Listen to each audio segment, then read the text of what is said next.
The upcoming school year and scheduling your child's annual physical. While you may be inclined to take advantage of offers that you see for inexpensive or even free quick exams, Tampa Bay Parenting Magazine editor Angela Ardolino is here to tell you why it may be best to stick with your regular pediatrician. Always good to see you. You too. Okay, so why not take advantage of the offers, the cheap offers or free offers? Well, you need to remember that you've built a history with your doctor, and if you haven't, it's a good time to start a history when it comes to your child's medical conditions or back-to-school physicals. And what's great is that when they have a back-to-school physical, they test everything. And if there's something that's a little different, they have the files to know that it's different. One of the great examples is how much your child has grown. Well, if there is a lot of growth or there's no growth, that's something that's assigned to your doctor to look back and go, okay, there might be something wrong here.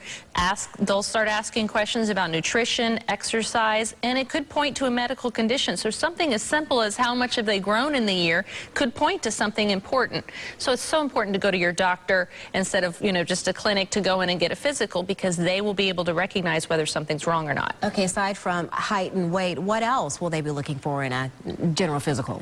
Everything. I mean, they look at their ears, eyes, throat, blood pressure, everything, so that they know everything is good and nothing has changed. How much has it changed from the year before? Those types of things, so that they'll know whether there's a medical condition that could affect them during school, and most importantly during sports. And if they are playing sports, then you want to absolutely tell your doctor that. There may be additional tests. They're going to look for cardiac situations. They're going to test blood pressure. They're going to make sure that they're not asthmatic, things like that that will really help them. Concussion history, which when I even hear concussion history, blows my mind that kids are getting concussions. But it's happening. So it's happening, and it's something that's very important for the doctor to know. And if there is an injury, that they go back to their doctor and make sure that it's not something that's long-standing. Okay, so for parents, we know that it's a good idea to maybe take a list of questions that you want to ask your pediatrician when you get there so that you don't forget anything. But what should absolutely be on that list, and parents need to make sure that they ask? There's some specific questions. We need to remember that our doctors aren't mind readers, and there are no bad questions. Anything from a twitch to, something aches, there are no bad questions. So anything that you or your child may be concerned about or wondering about or just want to know more about is very important. Your kid gets really tired after he runs, one lap. Well, bring that up to your doctor. There's really no bad questions whatsoever. I know that I would ask if my child was playing sports, for instance, what kind of safety equipment should they be using? What's recommended? What do they need to have? What should they do if they do get injured while they're playing?